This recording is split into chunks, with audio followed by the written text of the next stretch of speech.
Hello, everybody. Good morning. Okay.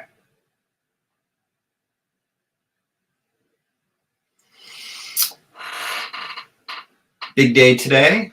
Lots of announcements, lots of reveals, lots of everything. But first, as always, 3 books from the library. Okay. Book number 1. Mail order mysteries. So if you read comics back in the day, I don't think this is a thing anymore. I haven't read a lot of modern comics, modern non-indies. So I can't say for sure. But when I was a kid, 1,000 years ago, and when I was reading G.I. Joe and X-Men and Spider-Man and all that kind of stuff, one of the things I liked almost as much as the actual stories were the bizarre pages of ads of like all these weird things you could order, like x-ray glasses, like something that will make your hand smoke, some kind of weird gel you could rub on your hand that would make smoke come off it, weird little magic tricks, masks, you know, just random nonsense. There'd be a full page with like 50 of these little ads. Let's see. All right. Okay. Good to know. There'd be a whole page of just these ads, and they always sounded really, really intriguing, really, really exciting, but also very, very enigmatic. You had no idea what was actually going to show up in the mail. And you had no, like, this has to be a con, right? Because the prices would be crazy. I mean, they would say something like, you know, full-size submarine that you can get in and pretend that you're going underwater. $5. It's like, what are you talking about? Anyway, this guy, this great man, there should be a statue of him in his hometown. Kirk Demarais. I don't know how you would say his last name. It's D-E-M-A-R-A-I-S. Anyway, he went and tracked down all these things you could order out of a comic book. So he would show the ad, like this is what you would see in an old comic book. And here's photographs of what actually shows up and sort of describing what the thing actually is, what you're actually going to get. And it satisfies all my curiosity from back in the day. Now, I did get the x-ray glasses when I was a kid. I had those. I knew what those were like. Most of the stuff, though, I mean, I didn't have any money. I was a kid. So I would see an ad in the comic, and I would go to my dad or something and say, like, hey, can we order this? And most of the time, because he read comics as a kid, and in a lot of cases, it was the same goddamn ad that was running back in the 50s or, you know, early 60s. He's like, I ordered that when I was a kid. It's this. Like, he would basically, it's like, it's garbage. It's garbage. You don't want that. But sometimes he'd be like, sure. Like, I did get, like I said, the x-ray glasses. But let's see. Let's randomly open this and see what mail order mystery we're going to reveal. Okay. I'm actually intrigued about this today. A Raquel Welch pillow. Okay. Here's the ad. Here, I'll try and cover up the actual thing. $1.98. Seems like a good deal. It's come to this. Age has taken a toll, and I'm resisting getting readers, but I'm not going to be able to resist very much longer. What man wouldn't enjoy spending a night with Raquel Welch? What man indeed? Well, not today. Not today. Well, we can't deliver her, but we can deliver the next best thing. A 12 by 24-inch inflatable pillow of Raquel made of rugged vinyl. I read this wrong. I'm going to read what it actually is, but I'm going to tell you how I read it. Inflatable pillow of Raquel made of rugged vinyl to serve as your headrest. I read that as a 12 by 24 inflatable pillow of Raquel made of rugged vinyl to serve at your hardest. It's early. Coffee hasn't fully kicked in. Keep her for yourself or show her to your friends. Yeah, that's great. I'm sure they'd be very impressed. Livens up a party when everyone sees and feels this great gag item. Yeah, the weirdest party you've ever been to. $1.98. So this is how he breaks them all down. We imagined a soft, huggable, kissable pillow. They sent a vinyl inflatable pillow that's not as large as one you would sleep on. To be fair, this was spelled out right in the ad. A pillowcase may have been more practical because this Raquel is cold, glossy, and vulnerable to sharp objects.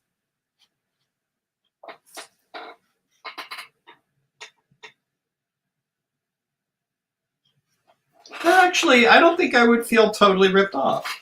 Let's see if we can find one where it's like, oh, you got screwed. I mean, the ad did basically describe.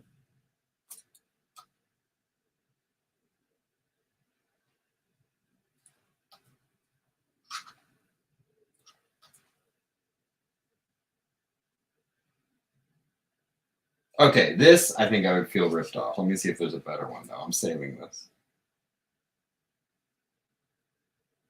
Oh, this I would feel ripped. Okay, this is even better, and it's appropriate for my channel. 7 gigantic dinosaurs for $1, up to 4 feet tall. And it's advertising. It's got a drawing of what looks like a hadrosaur. And apparently for $1, you get 7 up to 4 foot tall inflatable dinosaurs. Okay. And from this drawing, I mean, you would think like, oh, well, it's going to look pretty cool. You got to look at this, what you actually are getting. This is the most ridiculous. This is a ripoff. They look like weird novelty condoms with images of dinosaurs on them. And look at, like, yeah, 4 feet tall, but look how big the image is. Like that. So anyway, this is why this is a great book. Okay, there's one. Number 2, this is a little random, but as usual, I just sort of go and grab books and like, well, it'll be this one. Forensic Anthropology in the United States Judicial System. Why would I have this? Well, I wrote a chapter in this book, as a matter of fact. I wrote the chapter on, let's say here, chapter 10, Litigation Graphics in the Courtroom Presentation of Forensic Anthropology. Set the World on Fire. Amazon bestseller. Anyway, so yeah, this is a collection of like basically how forensic anthropology is used in court in terms of testimony, in terms of how to present evidence, how and blah, blah, blah, blah, blah. I am a litigation graphics specialist and by day, where I make visual aids for use in criminal trials, whatever that may be. And I have a background in forensic anthropology, and I'm chummy with the local forensic anthropologist. And she was one of the editors of this book, putting together all these topics. I had worked with her on a murder trial years ago, and she wanted me to do a chapter about how to explain complicated evidence, in this case, forensic anthropological evidence, to a jury in a way that's accessible and engaging and retainable and et cetera, through use of visual aids. So that's what I did there. Okay, and that's why I have that book. Is it a little weird to have a book that, you know, you wrote a part of? No, not at all. Who else is going to buy it? So, and then finally, this is a bit from Bitmap Books, one of my favorite geek publishers. Sega Master System, a visual compilation. They have a whole series of these books on different consoles, one book for each. They have how am I phrasing this? They'll have books dedicated to a particular console. This is the one for the Sega Master System. Everything you'd want to know about the Sega Master System. Oh my gosh. Just opened probably my all-time favorite Sega Master System game, Phantasy Star. So it will go through, it'll talk about the hardware, it'll talk about all the different games, it'll talk about the box art and marketing and how it did different regions of the world, et cetera, et cetera. Nice big full bleed screenshots of games, things like that. Sega Master System, not as popular as the Nintendo Entertainment System back in the day. Nor should it have been. The Nintendo was a monster. I loved my Nintendo. If I had to pick between a Nintendo and a Sega Master System, of course you go with a Nintendo. But I never disliked the Sega Master System. I was always very intrigued by it and kind of love some elements of it better than a Nintendo. There is some, first of all, I mean, not only is it a slightly more technically capable system, more powerful, more colors, better sound, that kind of stuff.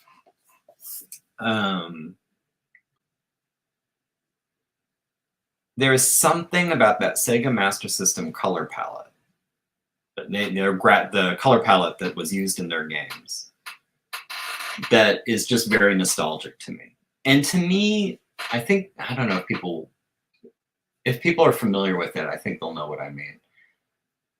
Nintendo games, to me, almost had like a Commodore 64 like dingy color palette. Like even the brightest, most colorful Nintendo games kind of could have a washed out appearance, kind of could look a little like the color was turned down or something. Like it just, and like the choice, like the reds available, none of them were like a really nice red. They were always kind of like an orangey or brown kind of red. Like it was just, I don't know, the palette never knocked my socks off. And I loved the Nintendo, but it's not often I would see a Nintendo game where I thought like the colors looked great.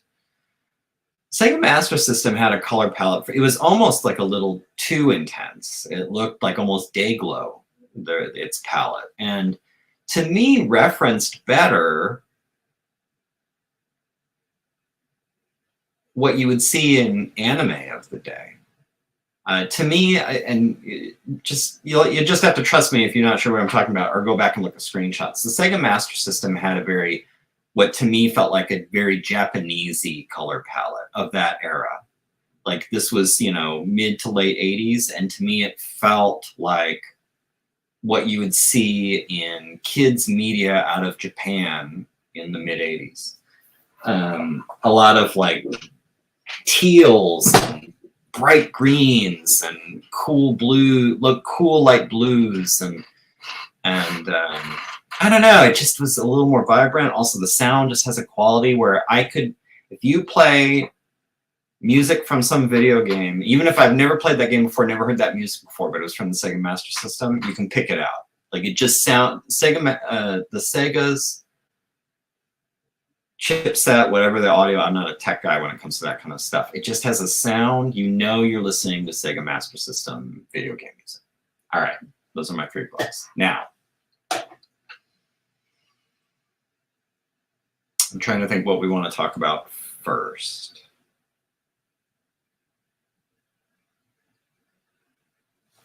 I guess we might just do the trailer. I think so. Might as well just get to it. So, I put together a trailer for 3rd book in the DvsM series, DvsM 1979. I'm going to debut it here, but then it will be a standalone video on my channel. I think that's set to go live at noon or something, which will be, so I'm doing this StreamYard. So my max, if you're a video wonk, if you really want to sit and stare at the video, StreamYard, I'm limited to 720p. I uploaded the trailer, which will debut at noon, I believe. I think that's what I set it for. And that you'll be able to see at full res at 1080p. And it'll also be just the trailer on its own without all this like live stream. It'll just be and it's 1.5 minutes long.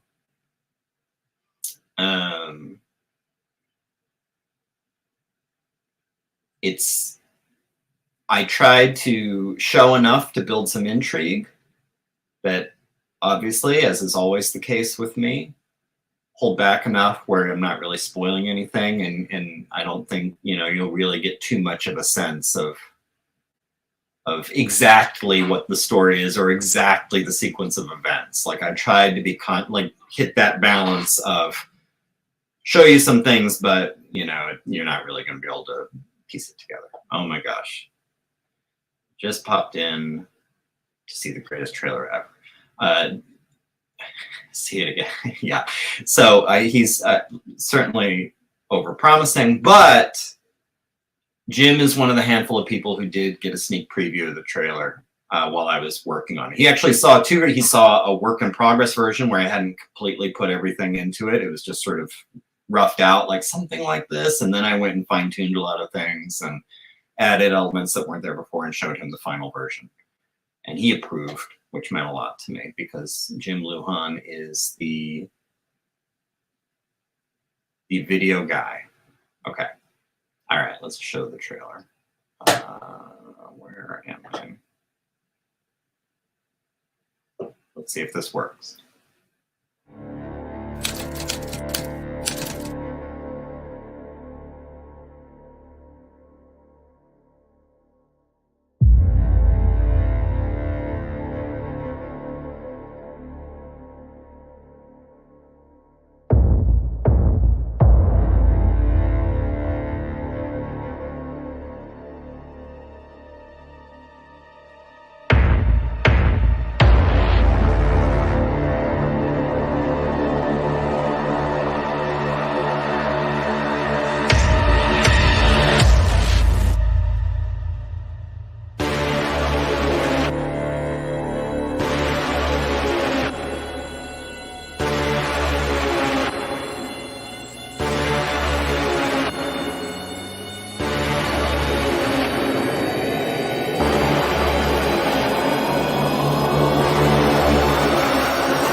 All right.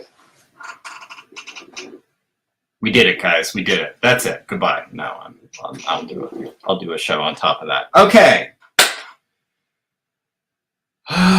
So, thank you. Thank you very much, Jim. You might have seen in there, on sale now, with the QR code. I don't think I put the link in the description yet, but we'll play it again. We'll play it again. And again, it'll be separately on my channel to watch alone. Okay, so Corey, good to see you. So this is important. On sale now. Yes, it's on sale now. Just before I went live, I put a supply of them up on my Etsy. Not the full first run, because I need to set some aside for Phoenix Fan Fusion, which is in like 3 weeks. This ended up getting way closer to Fan Fusion than I wanted it to. But anyway, yes, on sale now. But, and this is very important, and I put this all over my Etsy, and I'm going to emphasize it here as well. This is a pre-order. Now, look what I've got right here. This is the proof for DvsM 1979. I got it yesterday. Looked it over a few times last night. This is the proof label. This is not the actual cover, just so you can see. I don't know. So first copy of DvsM 1979, it exists. I don't actually have the shipment in hand. I approved the proof last night. It looks great. I'm very happy with how it looks. It's as always kind of a great experience to do all this work for so long. Send it off. As I've talked about, I think in the last stream, the worst part of this experience is waiting for the proof to show up. The best part of this experience is when the proof shows up. So last night was the best part of this experience for me. It's actually, I was thinking about it when I was driving home to look at the proof because I saw it had been delivered. I was driving home from work, and it occurred to me that a DvsM proof showing up is more important to me, more enjoyable to me, better to me than like my birthday. Like, who cares? I don't care about my birthday because I'm not 6. Like, this is, you know, whatever. If someone wants to take me out to dinner on my birthday, great. That's awesome. If someone says happy birthday, that's fine. But I don't care about my birthday. I really don't. But a proof showing up for something that I worked on for years, that actually means something to me. Like, this is some driving home. It was like, I think, like a kid driving home to his birthday party. I was very excited to see this. I'm very relieved that it all looks right. And I'm also relieved that I was able to just immediately approve it. I read through it. I was like, yep, looks good, looks great. And, you know, immediately went online and it's like, please proceed. Okay. I've opened it up for pre-orders just to, like, more than anything else, get that off my to-do list. But I don't have it right now. And I made it very clear on the Etsy, it might be a week or two before it ships. Absolutely, your order will ship and you'll get it this month. I just don't know when the comics are going to show up. You know, it's UPS shipping. It should be pretty fast. I might even get them late next week. I don't even know. And as soon as I get them, if there's an order existing, I will send it out. You'll get it bagged and boarded and in a Gemini mailer, all safe and sound. This is restating stuff that's on the Etsy. I will sign upon request. You have to ask me. I will never sign one of my books just automatically. You have to ask for it. I've done this a few times now. I've sent books out unsigned, and sometimes people will reply, oh gosh, I thought you'd sign it. Don't be that person. I'm telling everybody, I'm telling the whole world right now, I will never sign it unless you ask me. I will never do anything. I'm going to send you a mint, clean, perfect copy if you buy one without asking for anything else. If you ask me to sign it, I'm happy to sign it. No additional charge, no weird shenanigans, nothing like that. I will dedicate it. I will write, if you say like, write, you know, to the most lovely night I've ever spent with a man, you know, whatever, I will write it. But you got to tell me. I'm not gonna deface my own work just as a matter of course. Okay, that's number one. What else? I'm not doing remarks. Mostly because the first run orders are usually a monster. It's a lot of work for me to bag and board and bundle up and go to the post office with dozens and dozens of books when a new one comes out. And I've got like Phoenix Fan Fusion looming. I've already reordered a supply of DvsM 1975. I'm going to have to reorder a supply of DvsM 1997 next week. I got to figure out, do I need business cards? Do I need stickers? Do I need, like, I just, this reminds me of that Ringo Starr thing where it's like, I'm not doing autographs anymore. I'm just too busy. Peace and love, peace and love. I don't have time to do remarks, not to the level I'd want to. And I just, not at this time. Maybe later, maybe like later in the year when everything's cooled down, then I'm be comfortable. And if you've already bought one and now you want to remark, maybe we can figure out a thing where you can send it back and I can remark it. And I don't know, but like not in this initial run. Okay, I think that's it. It looks great. I'm very happy with it. It's funny that you can work on something this long and think about it so carefully and still be surprised when you open it and see 2 pages side by side and see, like, for the first time, like how that looks in a book in your hands. What are other things I can answer about this? It is the maximum length Comics Wellspring can do for saddle stitch.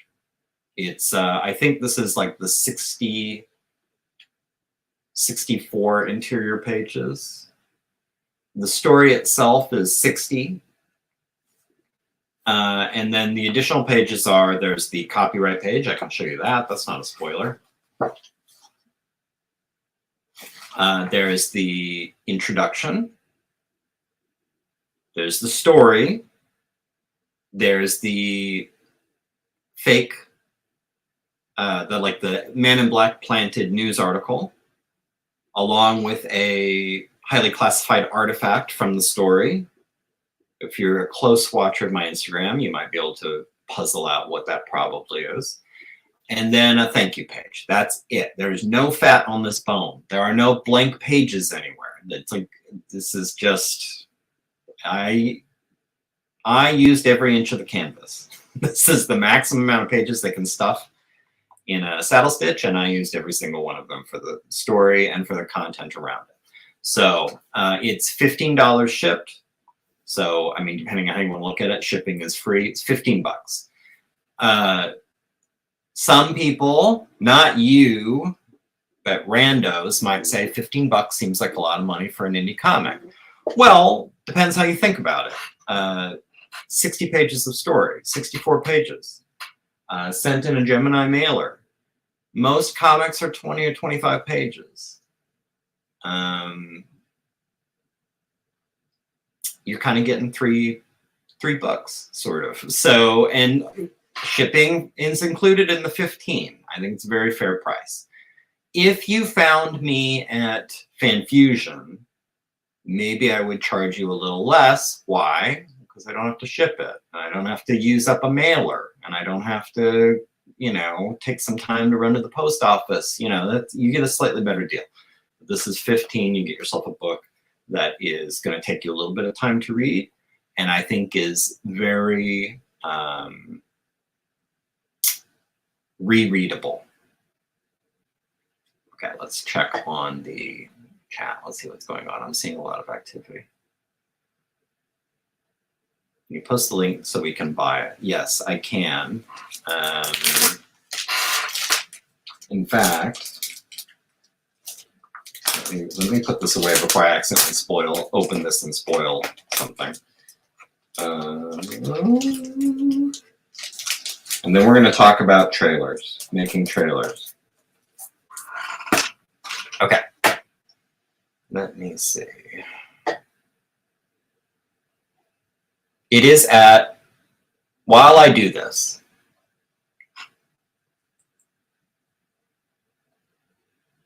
it is at my normal Etsy. I'm putting it in the chat. And actually, you don't even need, you know what? Let me clean that up a little bit. You don't need all this back stuff. Okay. It's my normal Etsy.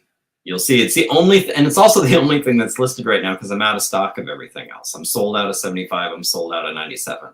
In a perfect world, I would have liked to have had those resupplied in time. So if people are going to get 79 and for some reason they haven't gotten the originals or they want another copy of the originals or whatever, they could get all three at once. Yes, in a perfect world. The problem is, remember, I self-fund all my printing. And I've gotten to the point where 3 books is considerably expensive to stock.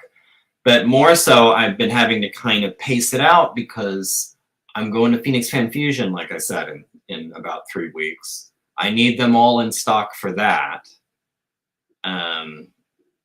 So I'm trying to like thoughtfully and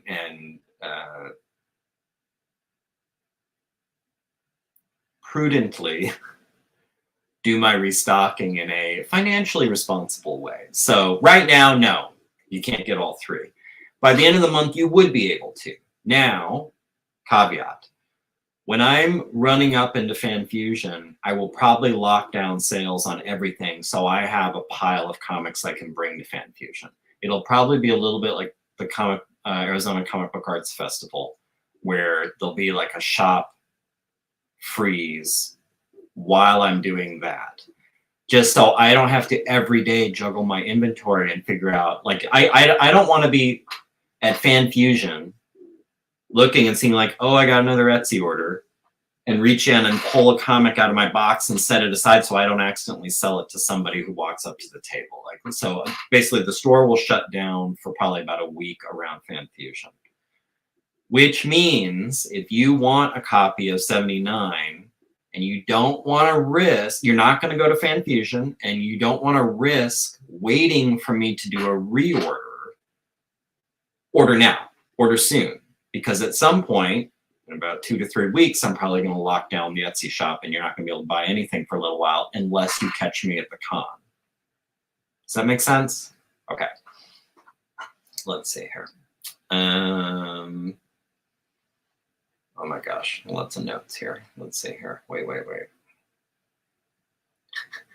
No, I am the manager. By the way, Jim, next time we talk to Chris, he has a fantastic story that I'm not going to spoil any element of right now, but just this will remind me. This will remind me right here. It's so good. It's the funniest thing, the most amazing thing I think I've ever heard a real life person do. But anyway. Signatures are free. Absolutely. I would never charge somebody to sign something. That's weird. I'm certainly not that famous. Oh, thank you. I appreciate that. Yes, please. And I always encourage people, spread the word. And I probably am going to try to hammer on that more in the months to come, because I'm going to be honest with you. So as I've mentioned a few times already, I'm gearing up for FanFusion. My head is starting to go in that direction. I'm doing it because I'm sharing a table with Keith Foster and Scott Lost of the Making Comics podcast. I'm always excited to see those guys, and I'm looking forward to that aspect. I have to admit, I am not particularly looking forward to FanFusion. I don't know if that is smart to reveal here. I can imagine some people saying like, no, don't, like, you don't need, people don't need to look behind the curtain in that way. I'm trying to be candid and frank. The Arizona Comic Book Arts Festival, I thought it might have reignited my love for cons. And what I think it actually did was reignite. It didn't reignite anything. It ignited my love for the Arizona Comic Book Arts Festival. And unfortunately, I think it's made me more impatient and more disinterested in big cons. I have to admit, like, and here's how I know. I was following FanFusion on Facebook. Every couple days, they're posting some new celebrity who's going to be there signing autographs. I think the latest one I saw was Jeremy Renner, Hawkeye. And I have to admit, with every single one of those, I get a little more annoyed. Where there's a part of me as an indie working in Artist Alley that think like, this does no good for me at all. And in fact, maybe I'm wrong, but I can't help but feel like this actually works against me. That you're drawing this like Hollywood crowd that doesn't give a shit about comics and certainly doesn't give a shit about indies. Now, I could be proven wrong. Maybe it'll be a great show. Another thing they're doing is, once again, they're splitting the con up over multiple levels.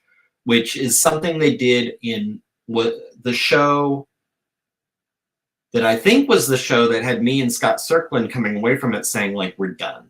That's it. We're never going back. They're doing that again. They're breaking it up. And maybe the final straw from my enthusiasm for this, they sent out an email saying, hey, by the way, this one company has exclusive rights to food and drink at the convention. We'll be checking people at the door to make sure they're not bringing in any contraband food or drinks.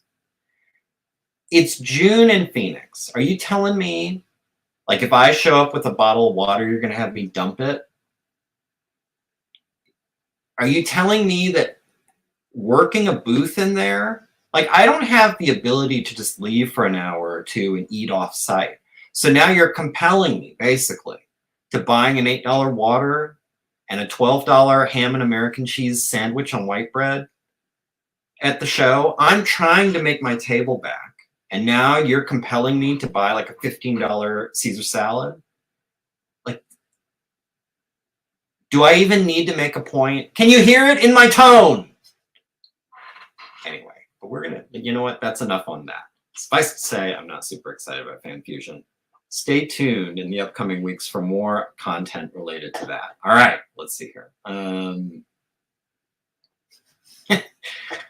No. Thank you.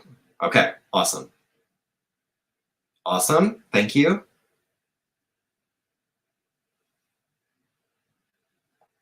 Inside Editions is their button. I'm not unfamiliar with that. I'm sorry. There is some reading involved. I apologize. What's interesting about it, I was thinking about it today. I think it's been a long time since I've talked about it, but one of my favorite comics of all time, personal favorites, is the so-called silent issue of G.I. Joe, Real American Hero, which I think is 21, maybe? I think it's like number 21. Something like that. I'm not going to bet my life on that. Anyway, silent issue as in there's absolutely no dialogue anywhere in it. I don't think there's even any sound effects. It's all just visual. I was thinking about it today because DvsM 1979, there is a lot of dialogue in it, lots of conversation by wordy scientific types. But it really is, I would say 95 to 98% of it is in the first 15 pages.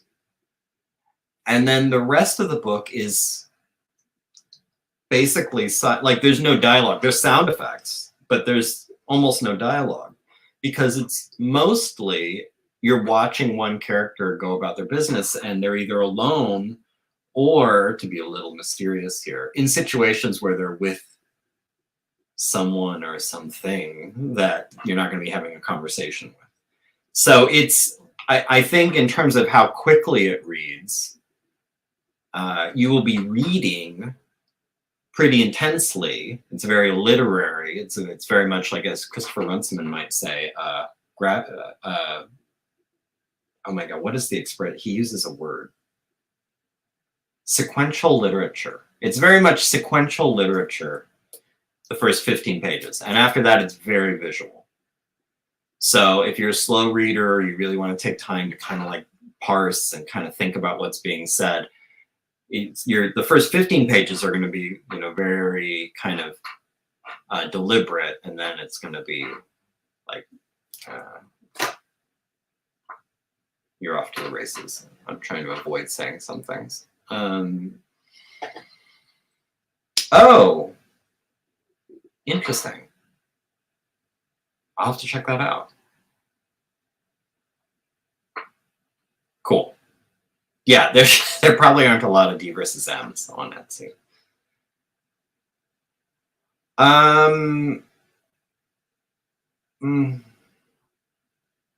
It becomes a quality issue.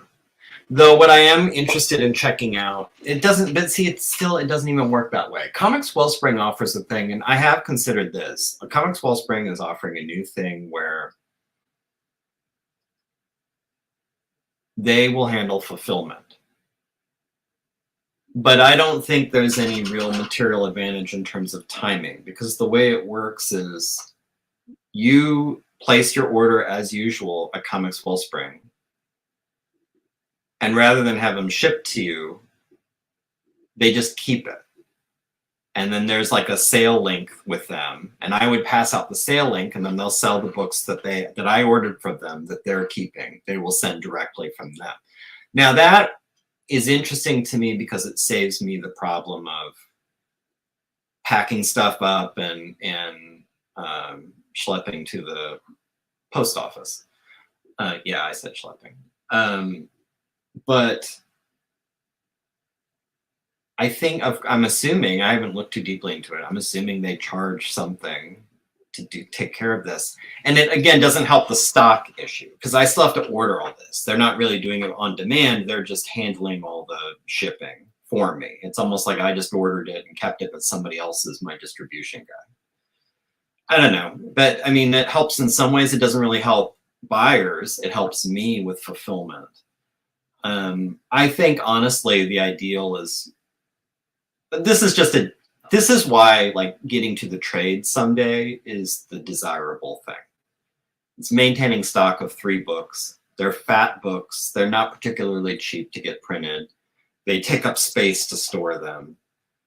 And there's weird ebbs and flows in sales. Like if this is like any other book, there'll be a lot of sales in the next 6 weeks. But I'll be pretty steadily selling it. I'll probably have to reorder it once, or maybe even twice in the next couple months, and then it'll get to a point where it'll taper off and I'll have a supply. But every once in a while there can be a weird spike or a weird fluke where, like, somehow awareness bubbles over and people order books, and it seems to always come at once. Like, normally I'll sell a bunch and then I'll sell like a handful a month indefinitely. But every once in a while there'll be a period, for whatever reason, I'll just sell a bunch of books in a couple months. And that's sometimes where it can put me under, and then you're trying to time the reorder. The real solution here is to become independently wealthy and just order books whenever I need more books. That's the answer. Yeah, exactly. Corey, I can't tell you. There is something about this kind of shenanigans. I'm really having to bite my tongue. I'm really, really having to. This is exactly the kind of reason why I would not cry if giant cons just went away forever. Like, and I know intellectually, if I go, which I'm going to go, I will sell books and I will find new customers and I will get new followers and I will get new fans, and that will make it even better for when I do DvsM 4 and 5 and 6. It'll make it even better when I do a Kickstarter for the trade, the part 1 and part 2, like all this. Like, if I just stare at that, which I guess is the goal, just stare at the benefits, there's value in doing it. But I feel like these big cons are just finding ways to make that harder and harder to keep your eye on. And it's just, I don't know, I feel like it's just unkind to customers. One of the many things I loved about, I swear I'm going to steer off this topic in a second, but I'm just still a little hot about it because, you know, the fan fusion news is really kicking up, and it feels like every bit of it is kind of aggravating. Ryan at Arizona Comic Book Arts Festival seems to understand that if you're gouging people who are showing up, they're not going to have any money to spend on tables, like the buying stuff from people who have the exhibitors. And if they're not buying from the exhibitors, why do the exhibitors even want to be there? Like, this isn't a good experience. Like, fan fusion is very clearly, like, whether they realize it or not, I mean, you're buying a pass to get in, which I don't even know how much it is this year, but I guarantee you, too much. You're paying for parking because it's downtown. There's no free parking anywhere down there. No matter what, you're going to be paying. And maybe like whether it's at a meter or in a garage or something, and that's also going to be too much. And now you get there, you can't bring any food in, so you got to eat at the convention. So now you're buying like some bullshit $12 taco or like a mini pizza for $15 or something, like a personal pan pizza for $15, like just, or and an $8 water or whatever. Now you have this much money to spend on merch, okay? And now you're one particular indie in an ocean of stuff. They may not even come by your table. And even if they do, they've already been bled dry buying. You end up with a situation where the con is mostly people just window shopping because they've already spent all their discretionary income on the weekend. And now they're just taking in the sights. They're looking at girls who are cosplaying, and they're looking at, you know, books and flipping through them for free and hoping they catch sight of Jeremy Renner.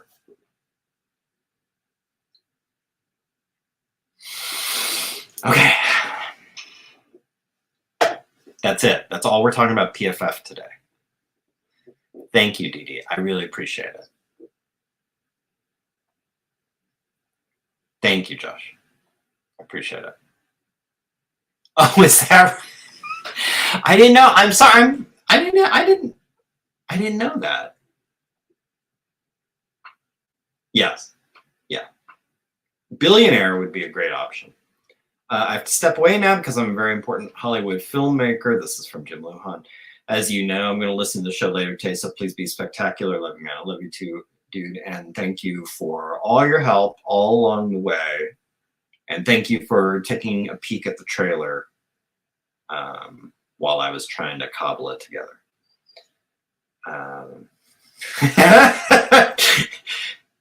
You're not getting me going again, Corey. That's it. That's it. That's all I'm saying about Phoenix Fan Fusion today. There will be more Phoenix Fan Fusion talk. Like, I am ready. Okay, just one last little thing. I get it. I get you some of this. For guests, I get you don't want somebody who bought a pass to show up with a large pizza, you know, and just be walking the aisles. Like, I sort of can imagine, like, yeah, that sort of makes sense. That sort of makes sense. Okay, first of all, for exhibitors, no, I don't get it. We're stuck at that table. We've got to eat. You're telling me I can't bring a bag of cashews? You're telling me you're going to confiscate a granola bar? I'm telling you right now, and I don't care if you're watching Phoenix Fan Fusion, I am smuggling all that shit in, and there's no, I dare you to find it. I dare you. I'm not doing it. I'm not playing this game with you. Second, fine, tell the guests they can't bring a sack lunch, whatever.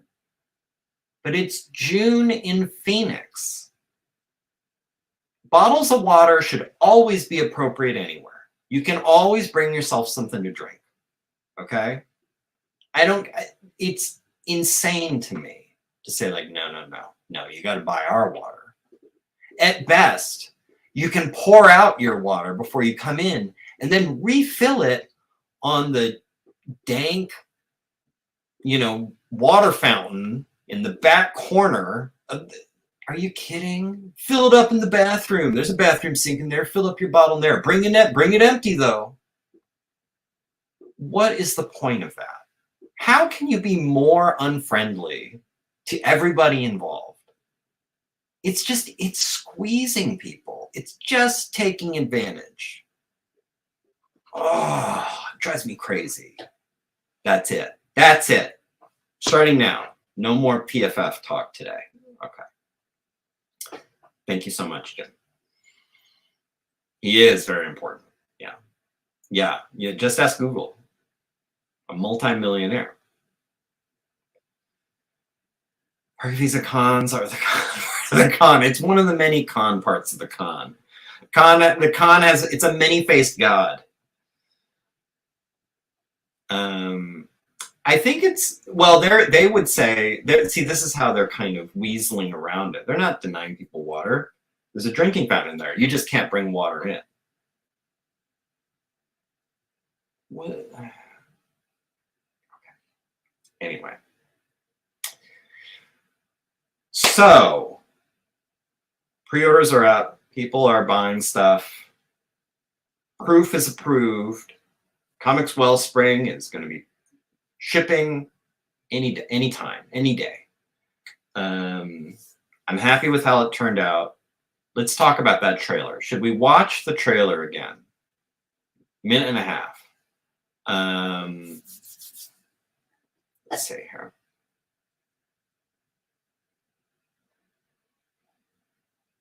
One more time, and then we're going to talk about trailer. The science of trailers. There's no real science. The thought that went behind trailers. But we'll watch one more time. Ladies and gentlemen, the trailer for the third part in the DvsM saga, DvsM 1979.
All right, let's talk making trailers.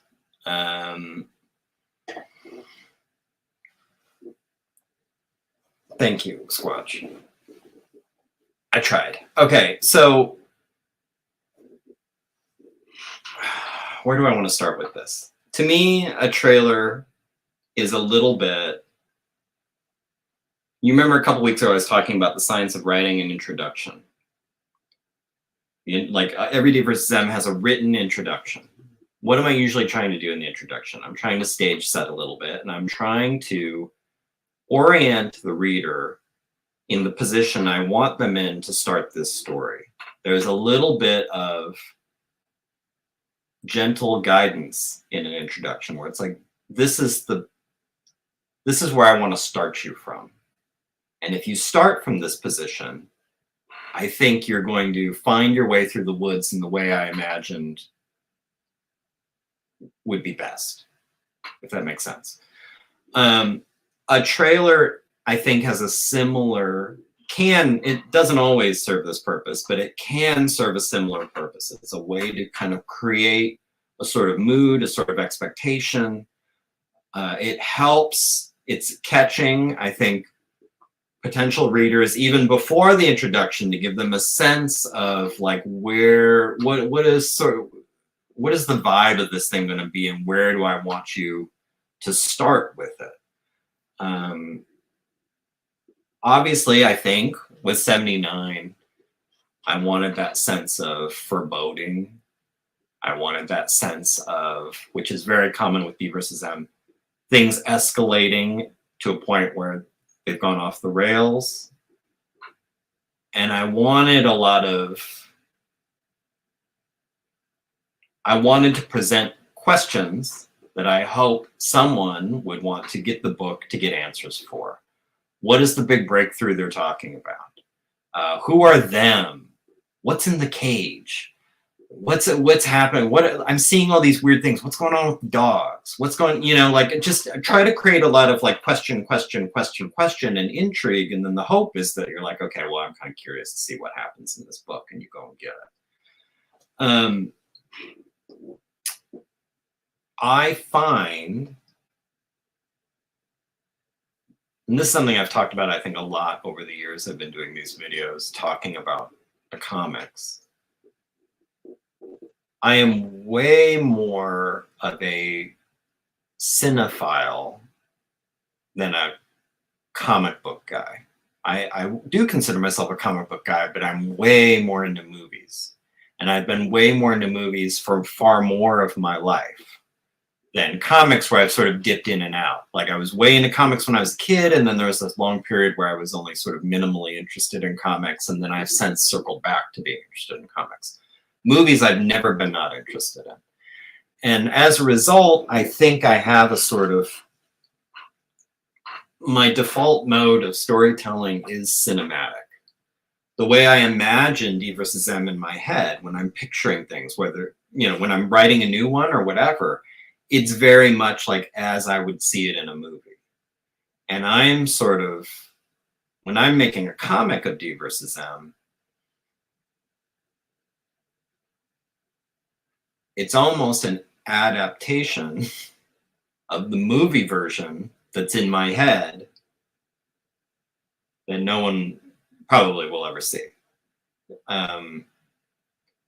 Because of that, at some point in the development of every DvsM, and sometimes even before, it's very easy for me to imagine a trailer for it.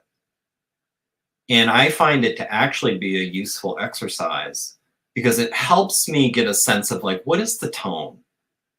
What should the vibe be? I feel like a good trailer accurately represents the vibe of the story you're trying to tell. And so if I can picture the trailer that I think is reflective, that helps kind of get me closer to like, what is the atmosphere in this story? Like, what should this feel like? I'm gonna take, I see the chat rolling, so every once in a while I want to check on it. Dee, thank you. I think the best trailers are Airstreams. Not much. How are you doing? It's nice. I like you didn't reveal too much, but sort of showed enough to create interest. I hope so. And this is a funny target to hit when I know everything that's in this book inside and out. And so it's hard. I think the most challenging thing, and I can't do it. I try. It's hard for me to imagine coming at this not knowing anything about it. It's hard for me to imagine like what is revealing too much, what is revealing not enough, what is it in the terms of spoilers. In a sense, everything that happens in this book is a spoiler. You could cast that, you could be that kind of a lumper where I have not shown a full page of any of this book, therefore it's all spoilers. But it's kind of hard to talk about a comic and just say like it's all a secret. I'm not even showing you the cover. You'll just have to find out when you buy it. Like you can't really do that. On the other end of the spectrum, and I want to be very careful here, this is my personal taste. I'm not trying to throw shade or judge anybody who does it differently. I do not like complete, like utter, I'll tell you anything you want to know about it. There's no spoilers. This is what happens. One of the weirdest things in the world to me, and a lot of people do it, so it must be okay to most people, is when you ask someone, what's your comic about? Try this. Try this next time you're at an art alley. What's your comic about? Some people will give you sort of an elevator pitch. Some people will give you sort of a spine, like it's about this, and they'll give you like a small thing. And then if you keep asking questions, they'll continue to reveal a little bit more, and answer your questions. Other people will basically start describing the plot to you. So what happens is there's this guy, and he wakes up, he doesn't remember who he was, but he realizes that he's super strong, And he like, and then they're just, and they start, if you let them go, they will talk for 15 minutes describing every single, and then he meets someone who he thinks is his friend, but actually this was his enemy back in the period that he's an amnesiac about, you know, like they're revealing everything. It's like reading a plot summary on Wikipedia. To me, that's too far in the other direction. So you can't be completely opaque. And you can't just say like, well, here, we'll do just reading DvsM 1979 today. Page 1, panel 1, and just start working through it. What's the balance? I definitely, as people know, if they've watched me, lean way more toward, I want the newness. I want the reader to have the newness and the novelty and the experience of like not really being sure what's going to happen. Reading it and it revealing themselves to them. I want to give them enough to be intrigued. I want to give them enough to feel like, okay, maybe that would be interesting to me. For example, at the end of the trailer, I featured the 3 books of DvsM Part 1. And the way I think I'm going to be pitching them going forward at cons or when I'm talking to people, when I'm promoting, when they're like, well, which one should I get? I don't know if I want to buy all 3 today. Which one should I get? You said I can read them in any order. I think the most initial response I'll have, it's like, look, these are eyewitness accounts of a top secret war. Each one is a different eyewitness. This one's a man in black. This one's an innocent bystander. This one's a scientist. That's, I think, the most initial way. It's like, what of those 3 things do you think you would be most interested in? It's a very easy thing where it reveals almost nothing, but it gives you a sense of like, well, the story is probably going to be something about, like, if it's a man in black, it's something going to be about aliens and showing up and talking to people. If it's a bystander, they saw something. There's some story to see. Scientist is going to be like working in a top secret facility. You get a sense of like, all right, what are they? Are they working on spaceships? Do they have aliens they're dissecting? Like, what are they doing? After that, it's like, what's the minimum amount I can give you where you feel like there's some informed consent? I've given you a sense of what you're buying, what you're spending $15 on, but I'm preserving the experience of revelation, I guess, you know, of just like experiencing the story and not being exactly sure which twists and turns it's going to take. Thank you. I appreciate it, Josh. And we'll talk more soon. I liked that I saw Scott and Trent. Scott is in there. Who else is gonna? There is also, as a matter of fact, a small Corey doppelganger appearance at one point. There is also a Jim Lujan glimpse, but you can't, it's hard, he's a little hard to make out because he's not facing the camera. So there are, and by the way, DvsM 1979 in the back has a full page of thank you text, calling out people for their contributions. I can't possibly call out everybody, there's too many people, but I really tried to get like the big highlights. There were a few people who lent me their likenesses, or at least like a reimagined version of them for the book. Corey being one of them, and I appreciate it very much. I think it adds, first of all, it's fun for the people that know that. I think it's fun. I know that I myself was tickled to draw Scott as a scientist in a lab coat, given his now retired YouTube persona. Like it was just sort of an enjoyable little wink to me, but I think also to anybody who knows him. But also it doesn't break the story. Like even if you have no idea who Scott is, like it's a guy in a lab coat. Like, but it works out so perfectly. When I was trying to figure out like who could I have stand in or who could I base likenesses off of, and I'm doing scientists in a top secret facility, and I know Scott Sterkland, it writes itself. It's like, well, of course, one of them has to be Scott, and he has to be wearing a lab coat. let's see here.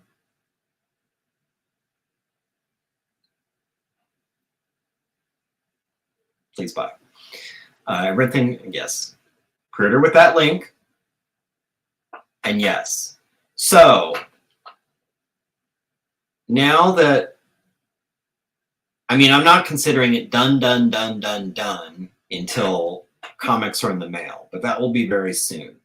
Once DvsM 1979 is out and people are reading it, I will be pivoting to other things. One is going to be trying to widen my reach a little bit. I have never loved promotion. I have never loved marketing. I have never loved that aspect of it. I like the making, and I like talking to people who love it. But I like talking to other makers just about the act of making, okay? But when it comes to basically advertising and showing up on other people's channels to promote and, you know, really trying to like develop my social media presence and have a website and, you know, maybe talk to like, do I need an agent? Do I want to shop it around? Like all that kind of, do I want to publish? Do I, you know, what do I want to do? Honestly, it's always been very difficult for me. And it's something I want to try and prioritize for the rest of this year. So something that would really help is if everyone, especially if you've read DvsM and enjoy it, but even if you aren't a comic person, but you know someone who is a comic person, it would be a great favor to me to like spread the word. That's how DvsM has gotten the reach it's gotten. The modest but significant reach that it's gotten is people stumbling across it one way or another, hearing about it from someone, reading it, loving it, and telling someone else about it, or buying a copy for them, or whatever, okay? That really is what makes DvsM go. I do pick up fans at conventions, even Phoenix Fan Fusion. As much as it pains me to admit it, like I do find fans there. I find new fans at places like Arizona Comic Books Arts Festival, which is a fantastic show. Everyone should go to, unlike some other shows. I probably picked up some fans here and there by being a sucker and like paying to promote an ad on Instagram or something like that, or, you know, random like organic growth and all that. But really, I can tell you the vast majority of my growth, there's usually like a transitive axiom thing where you can draw, this person knew me and bought it. They told this person about it who I kind of know and they bought it. That person told somebody else and I don't even know who this person is, but now they're buying DvsMs. And like, and so on and so forth. That's how DvsM has happened. And it's extremely valuable to me. And I'm very grateful for it. But it also like, if it's in your power and you're comfortable doing it, like keep applying that pressure. You meet someone who talks about comics, or you meet someone who's into comic book movies or whatever, talks about indies or zines or whatever, spread the gospel of DvsM. It means a lot to me, and I think it'll mean a lot to them. If they enjoy it, they'll be very grateful that you showed them a new thing that they enjoy. Okay, what other things? Last thing I'll say, an old saying, you never want to fully live. No, you don't. No, there has to be something. There has to be something. This actually, I might do a larger video about this at some point, because it's something I think about a lot. But I really do believe that I was thinking to myself the other day, I was asking myself, why intellectually? What is my reason?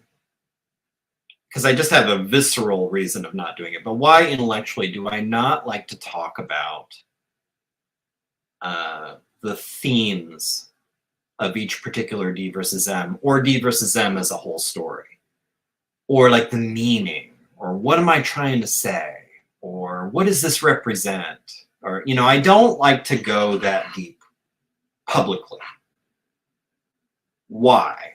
Well, there's two reasons. One is I do believe that your personal experience with it can be just as valid. I might have a favorite song because it was playing at the first high school dance I went to when I had like that moment of like, oh my gosh, I'm dancing with this girl, this pretty girl that I've always liked for the very first time, whatever. Like, and I might have that linked in my head. And so that's a song that's always going to be special to me because it's like I brought my own stuff to it. Okay. Whoever wrote that song, did they have any of that in mind when they did it? No. Was that any of their intent when they released it? No. Like, does that matter to my personal joyful experience of it? Not at all. I think about that a lot, and I'm mindful of it. And when it comes to how much am I telling people how to navigate this forest that I've planted? Like, I think your experience can be great, even if you're completely off the mark with how I was intending this thing. That's number one. But second, why I don't talk about it explicitly, I feel like, and this goes back to the kimono comment, I think some of the joy in experiencing a creative work, especially a narrative work, a movie, a book, a comic book, something like that, is excavating meaning yourself. Okay? For a clumsy video game analogy, since I'm a video game guy, you could be playing through Legend of Zelda with a browser open on your phone, reading the walkthrough. Okay, now go here, now go here. Now burn this tree down, and there's a hidden thing here. Now blow up that rock, there's a hidden thing back there. It'll tell you where all the things are, and you might still have a good time, okay? But you'll have an even better time if you flail around and get lost and get confused and try different things that don't pan out, but then one day you burn down that particular tree and you find a moblin that will give you 50 rupees for it, okay? That is going to give you a way bigger hit. You found that yourself. I feel similarly when it comes to stuff like this. Telling you what it means is denying you the opportunity to have that aspect of the creative experience of reading something or watching something that somebody else made and having the aha moment. I think he's talking about this. I think this is about this. I think this is a weird funhouse mirror image of this kind of issue or this kind of story or this kind of experience. You doing that yourself is so much more satisfying, so much more powerful. You're going to get so much more out of it than if I said like, okay, here's the decoder ring. This means this means that. I'm talking about this here. This is based on this memory. Like, this is like, I'm just spelling it all out for you. I will never do that. Never. Because I want you to have that experience yourself. You might say, yeah, but I want to know what you meant. What if I'm wrong? What if I'm not persuasive? Okay. It's sad to me that in-person audience growth is more effective than digitally because of the way, it is kind of weird because it's not weird. It's actually very understandable, just in a very cynical way, cynical, gross, depressing way, that certainly whoever came up with these platforms, or at least imagined them early on, thought this is going to be the way to break out of the limitations of in-person. This is going to be a way for great art to remove all the obstacles and barriers and artificial gatekeeping that takes place that keeps people from finding things. This is going to democratize the whole show, man. Like, if there's some great filmmaker somewhere or some great musician somewhere that we'll never know about otherwise, they can upload themselves doing a solo on the guitar and finally get recognized for their ability and blow up in a way that they were never going to before. Like, you can imagine what the original idea was. But then people start trying to push the scale in different directions, and let's incentivize this and de-incentivize these things, and let's kind of make this easier to find and this harder to find. Do we really want this kind of behavior on our platform? Like, is he posting too much or too little? Is he using the right hashtags? Is he using hashtags at all? We love hashtags, maybe we don't like hashtags anymore.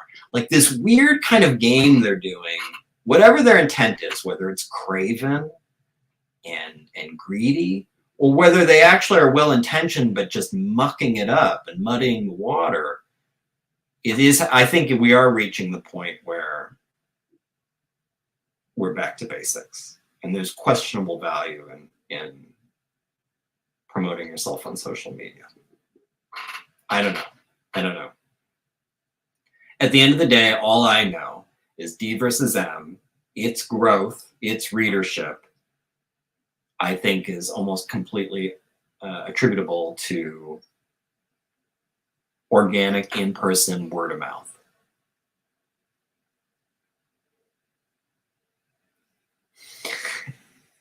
DvsM is like dancing with a pretty girl for the very first time. It is. It is.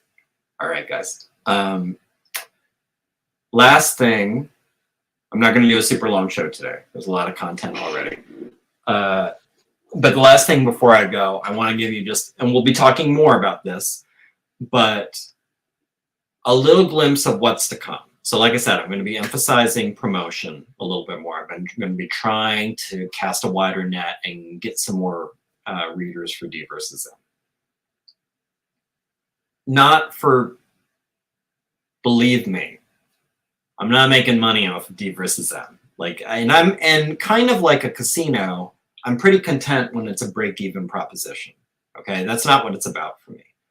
But I do genuinely feel like, first of all, I love making them. Okay, and I feel a lot of pride when I get one finished. All right, but I do feel like,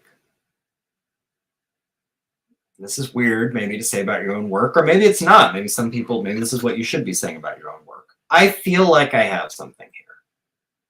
I feel like I have something that is worth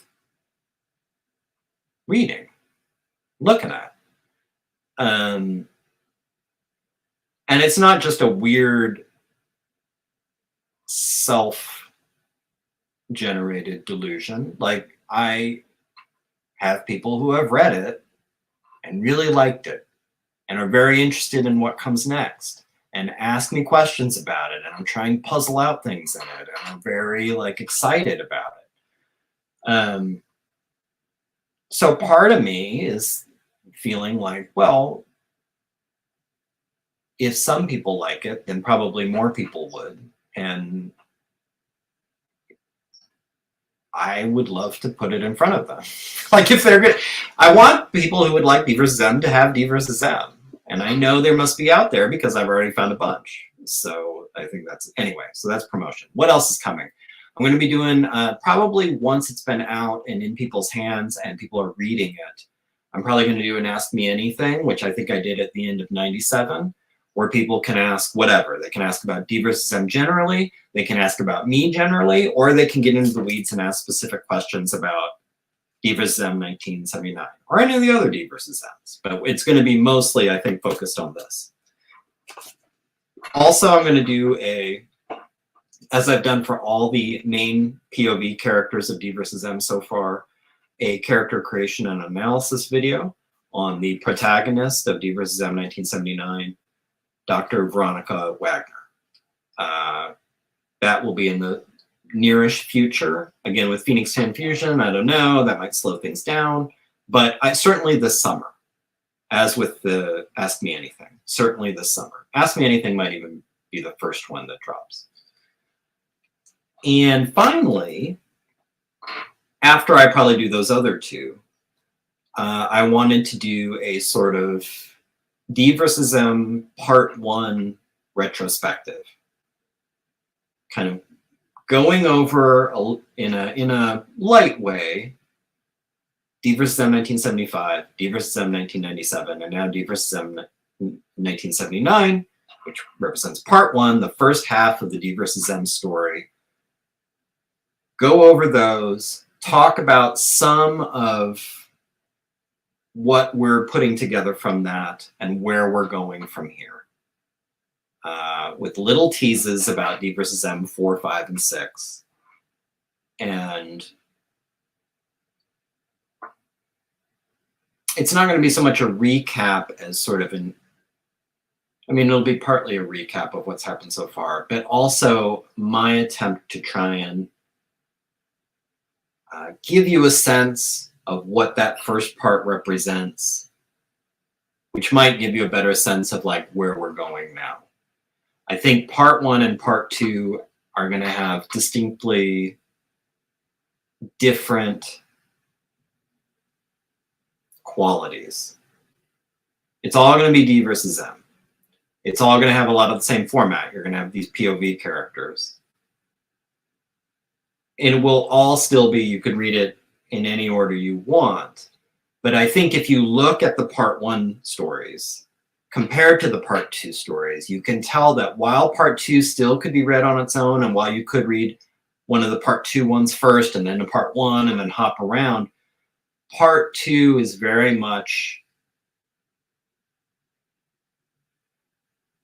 elaborating on a lot of the concepts and rules and ideas laid down in part 1. It's taking the next step. We'll get more into that with that video. Anyway, thank you. Well, let's see, we got a last. Social media is going to implode. There's not enough value given to the basic user compared to the costs. I mean, I would buy that. I've been wrong so many times about social media. I don't know, but I can't tell if this is just me or just an age thing or whatever. I just find using social media, exactly what you're saying. Like there's a comedian I heard once where I think about it all the time. He was talking about just, you know, browsing his phone. And he said, I don't know what I'm looking for when I'm scrolling on this. I just know that I've never found it. I feel like I get less and less out of social media, enjoy it less and less, resent it more and more. It's a little bit like, it's kind of like my version of Phoenix Fan Fusion. It's full circle right there. I just, it's like, what, gosh, boy, now I'm going to be thinking about that. It is a little bit like that. It's like, there is something here to get out of this. And that's the reason I'm sticking with it. You're just adding more and more. You're trying to see how much bullshit can this frame hold. I've got a roof. Here's what I want to do with social media, right here. There's a roof over it. And you're just shoveling bullshit onto the roof. And I'm seeing the roof start to sag above my head. And every once in a while, the planks separate and a fine, wispy rain of bullshit kind of comes down on the book I'm reading. And kind of like, oh, is that going to hold? That's where I am with social media right now. Okay. Anyway, thank you so much for sticking with me. I'm very excited for this to be done. It's a crazy experience. I know I had talked about filming the proof review. I ultimately decided not to for a lot of the same reasons I don't film myself drawing. I wanted the personal experience of it. And I was too aware of like, this is going to be spectated and that's going to spoil it for me. This is actually me getting to go through proof when I've done all this work and see all this hard work manifested in a thing that I can hold in my hands. And it all came together and it's all correct. And all the weird visual choices I made, it's like, oh, I hope this works printed, that it worked. It's something that I think is best for me to just do alone, you know, and I need to have that moment and then come to you today and talk about how I think you're going to be very happy with it. I think it's the best DvsM yet. That's just me. I don't know. Other people might feel differently. And like I said before, your experience is valid too. I'm not the boss of how DvsM is taken.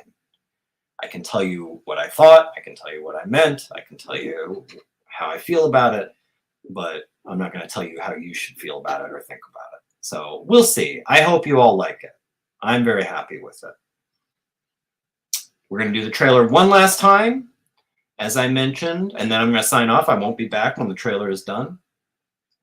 The trailer is separate. I'm playing at a higher quality. If you go to my channel, DvsM 1979 is on sale now. Pre-order. It will ship this month. I don't know when yet. As soon as I get those books, I will update everybody, and you'll have a better sense of when you're going to get yours. We're going to hide this comment so it's not showing the whole time. We're going to show the trailer one last time. Have a great weekend, everybody. Hope to see and talk to you all soon.